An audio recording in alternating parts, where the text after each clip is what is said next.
Welcome to Shiners academy बच्चों। आज हम आपके लिए लेकर आए हैं sentence arrangement.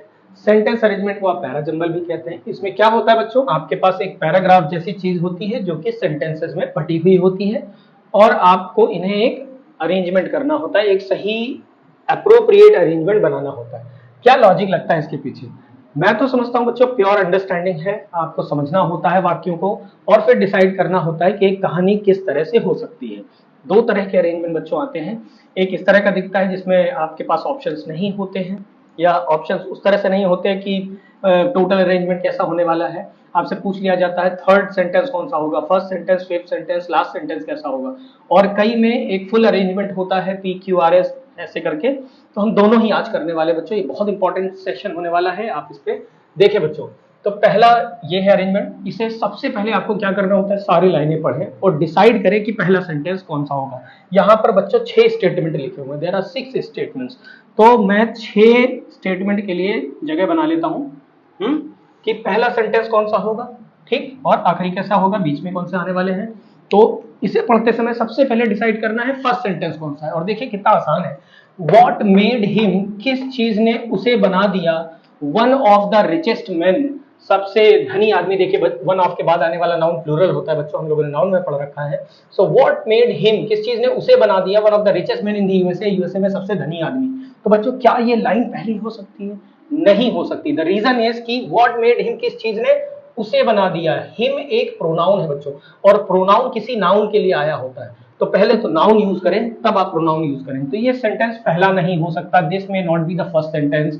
Now he had hundreds of main working for him, उसके पास हजारों लोग थे काम करने को। अगेन द सेम प्रॉब्लम बच्चों, he who had hundreds of man, he किसके लिए आया है, नहीं पता है? तो इसे भी हम पहला सेंटेंस नहीं लेने वाले, this may not be the first one two, ये भी नहीं होने वाला। बट ही न्यू, लेकिन उसे पता था, हाउ टू हैंडल, कैसे हैंडल करें, दीज नॉलेजेबल मैन, इन ज्ञानी लोगों को। तो बट से सामान्य रूप से आप सेंटेंस शुरू नहीं करते, जनरली हम बट से सेंटेंस शुरू नहीं करेंगे। और प्रॉब्लम फिर से वही है, ही न्यू, उसे पता था, किसे पता था भाई, ये भी पहला सेंटेंस हमारा नहीं हो सकता।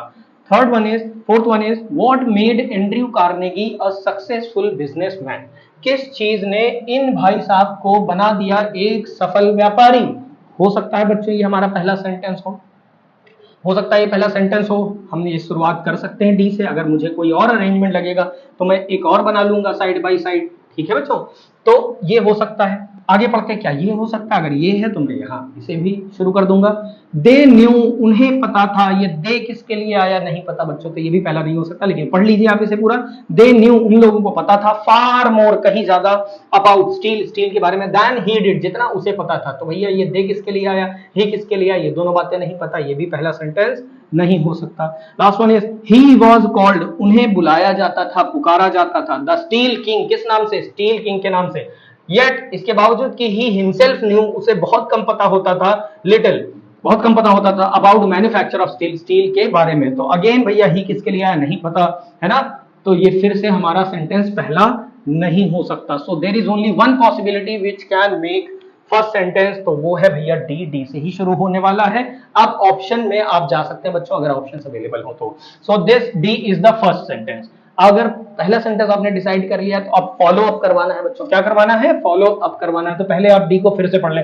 What made Andrew Carnegie a successful businessman, और आप डिसाइड करें बच्चों दूसरा क्या सेंटेंस हो सकता है। ठीक ऐसी ही लैंग्वेज एक और सेंटेंस में है बच्चों, ऊपर पढ़ा था आपने, what made him one of the richest man in the USA. यहां पर भी क्वेश्चन के साथ बात हुई है बच्चों, यहां पर भी क्वेश्चन के साथ बात हुई है, उसी लैंग्वेज में उसी टोन में बात हुई है। तो फिर से ये वही सेंटेंस आने वाला है। इसके बाद हम ए को चुन लेते हैं, डी के बाद ए। डी में आपने कहा कि किस चीज ने इन्हें सफल बना दिया, एंड्रयू कार्नेगी जी को, और किस चीज ने बना दिया उन्हें सबसे सफल व्यक्ति, सबसे richest man in the USA. Now अब क्या हो सकता है बच्चों, दो सेंटेंसेस आपने कर लिया है, ये कर लिया है और ये कर लिया है। अब आपके पास बाकी बचे हुए, आप जल्दी से डिसाइड करें क्या हो जाएगा। तो क्या ये हो सकता है he had hundreds of main working for him, इनके पास हजारों लोग थे काम करने को। या फिर ये हो सकता है but he knew how to handle these knowledgeable man. तो बच्चों ये कतई नहीं हो सकता, क्योंकि अभी अभी आपने ऊपर कहा है कि व्हाट मेड हिम, किस चीज ने बना दिया उसे सफल व्यापारी, और इसमें कहा गया है he knew how to handle these knowledgeable man. ये दीज किसके लिए आया है, ये बात इस स्टेटमेंट में नहीं कही गई, तो ये दीज वाला वाक्य यहां नहीं आ सकता, ये वाला सेंटेंस बच्चों यहां फिर से नहीं आ सकता। तो सॉरी, दिस वन, ये नहीं आ सकता, ये हो सकता है, या फिर अपने पास और पॉसिबिलिटी दे न्यू, ये दे किसके लिए आया इसमें नहीं बताया गया है, ये भी नहीं आ सकता। एफ वाला देख ले, he was called the steel king, उसे स्टील किंग बुलाया जाता था, हालांकि इन्हें स्टील के बारे में बहुत कम पता था। ये बिल्कुल आइडियल सेंटेंस है। जब आप किसी का इंट्रो दे रहे हो बच्चों, तो बेसिक बातें पहले बताते हैं, जैसा कि आपने यहाँ कहा, किस चीज ने बनाया सफल, किस चीज ने बना दिया उन्हें रिचेस्ट, और उन्हें किस नाम से पुकारा जाता था, स्टील किंग के नाम से पुकारा जाता था, इसके बावजूद कि इन्हें स्टील के बारे में बेहद कम पता था। So F is the right most for third position. ठीक है बच्चों, ये वाला भी हो गया है अपना। अब अपने पास बचे हुए हैं बी बी और सी और ई बचे हुए हैं। तो ये तीन अपने पास बचे हुए हैं, तो बताइए ये आएगा या फिर ये आ जाएगा। ठीक है, तो he had hundreds of man, उनके पास हजारों लोग थे, या फिर उन्हें पता था कैसे हैंडल करें इन लोगों को, या फिर दे न्यू, ये लोग जानते थे स्टील के बारे में। तो अभी अभी जो आपने लाइन बनाई है उसमें आपने कहा उसे स्टील के, वो उन्हें स्टील किंग बोला जाता था और उन्हें बहुत कम पता था स्टील के बारे में। तो इसके तुरंत बाद हम नहीं लिख सकते these knowledgeable man, in knowledgeable, क्योंकि दीज की बात इस सेंटेंस में नहीं कही गई है, एफ में नहीं कही गई है। यहां तक कि दे के लिए भी ऐसी कोई बात आई नहीं, दीज और दे की बात नहीं हुई। तो सिर्फ और सिर्फ फिर से आप इंट्रोडक्शन करेंगे उनका, एक और बात उनसे जुड़ी हुई बता देंगे कि he had hundreds of man working for him, he had hundreds of man working for him, उनके पास हजारों लोग थे काम करने के लिए। लेकिन और एक बात थी, इन हजारों लोगों को स्टील के बारे में कहीं अधिक पता था, ये लिखना चाहेंगे, या फिर लेकिन उन्हें ये पता था उन्हें हैंडल कैसे करें। तो इस ऑर्डर में बच्चों जल्दी से बताओ क्या होने वाला है।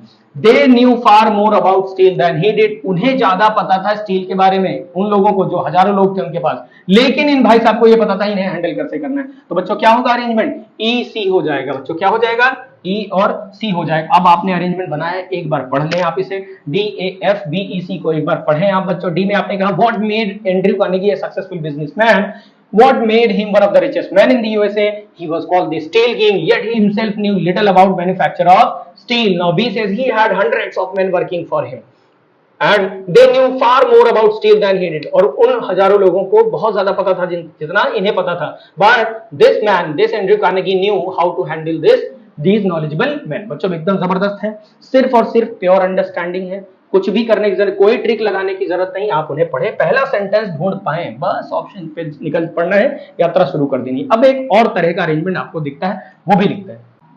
तो बच्चों दूसरे तरह का अरेंजमेंट कुछ ऐसा दिख जाता है जिसमें कई बार पहला और सिक्स्थ स्टेटमेंट फिक्स होते हैं, जिन्हें आपको शफल नहीं करना है। अर्थात आपको पहला सेंटेंस पता होता है कि पहला सेंटेंस ये है, शुरुआत यहां से हुई है, इसे शफल नहीं करना है। पी क्यू आर एस, इन्हें आपको शफल करना है ताश के पत्तों की तरह, जिससे ये क्रम में आ जाए। और हेल्प की बात यह है, राहत की बात यह है कि ऑप्शन दिए होते हैं, ये बिल्कुल फ्री के नंबर होते हैं एग्जाम में।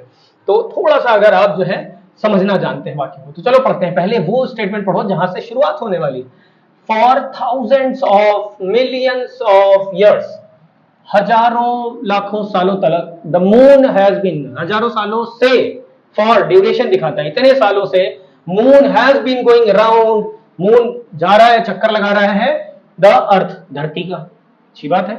अब क्या इसके बाद ये लाइन होने वाली है बच्चों, डिसाइड कीजिए। हाउएवर, हालांकि, सम ऑफ देम, इनमें से कुछ, सम ऑफ देम, अब ये देम इसमें किस चीज के लिए आ सकता है, सिर्फ इस बात में एक ही चीज बहुवचन है, वो है यर्स।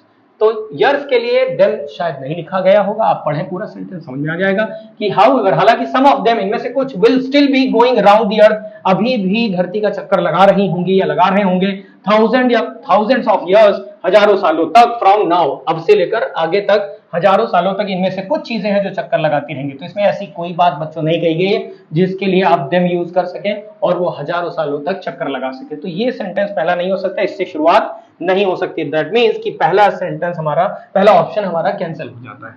खैर आगे बढ़ते हैं, क्या ये हो सकता है, क्यों से शुरू हो सकती है, क्यों से शुरुआत हो सकती है। दीज आर्टिफिशियल सैटेलाइट्स, आपने अभी कहा for thousands of millions of years the moon has been going round the earth, धरती का चक्कर लगाया जा रहा है मून, और इसमें कह दिया आपने दीज आर्टिफिशियल सैटेलाइट, तो दीज, ये वाली आर्टिफिशियल सैटेलाइट्स, इसमें कोई सैटेलाइट्स की बात कही गई है, नहीं कही गई, फिर से बहुवचन नहीं आ सकता, इससे भी शुरुआत नहीं हो सकती, ठीक पी की तरह बच्चों। तो क्यू से भी शुरुआत नहीं हो सकती। नेक्स्ट, टुडे, आज, हालांकि, the earth has many other satellites, धरती की दूसरी भी सैटेलाइट्स हैं, all made by man, all made by man, सब किसके द्वारा बनाई हुई? हमारे तुम्हारे मनुष्य के द्वारा बनाई हुई, सभी मनुष्यों के द्वारा बनाई हुई। आज हमारे पास बहुत सारी दूसरी सैटेलाइट्स भी हैं बच्चों। तो शायद ये हो सकता है क्या आर से कोई स्टार्ट हुआ है? ऑप्शन ही नहीं दिया है बच्चों, तो आप नहीं ले सकते, सिर्फ और सिर्फ एस से शुरुआत होगी। And we have 2 options as per S.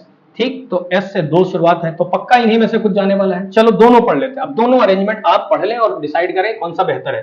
तो एस से शुरुआत करी गई है। एस में आपने कहा ड्यूरिंग दिस टाइम, इस टाइम में, ड्यूरिंग दिस टाइम, इस समय में, the moon has been the only satellite of the earth, धरती का अकेला सैटेलाइट मून ही रहा। किस सालों तक? इतने सालों तक मून ही अकेला सैटेलाइट रहा धरती का। बेहतर शुरुआत है। आर में आपने क्या कहा? आर में आपने कहा टुडे, हालांकि आज हमारे पास मेनी अदर सैटेलाइट्स हैं, ऑल मेड बाय मैन, सब मनुष्य के द्वारा बनाई गई। तो एस के बाद आर इसमें भी है, इसमें भी। यहां तक तो दोनों ही बिल्कुल ठीक जा रहे हैं, मतलब कोई भी आप चूज नहीं कर सकते ऐसे। तो अब P और Q और Q और P डिसाइड करेगा क्या होने वाला है। तो Q और P, P और Q।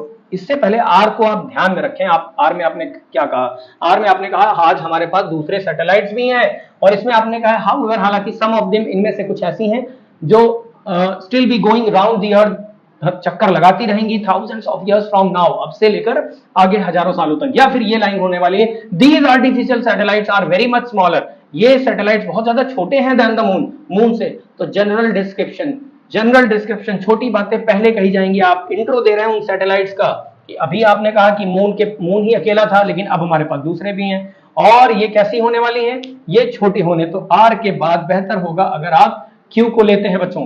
तो क्यू में आपने क्या कह दिया कि ये सैटेलाइट बहुत ज्यादा छोटे हैं, और पी में आपने क्या कह दिया कि ये हजारों सालों तक चक्कर लगाती रहेंगी। सिक्स्थ में क्या कहा आपने?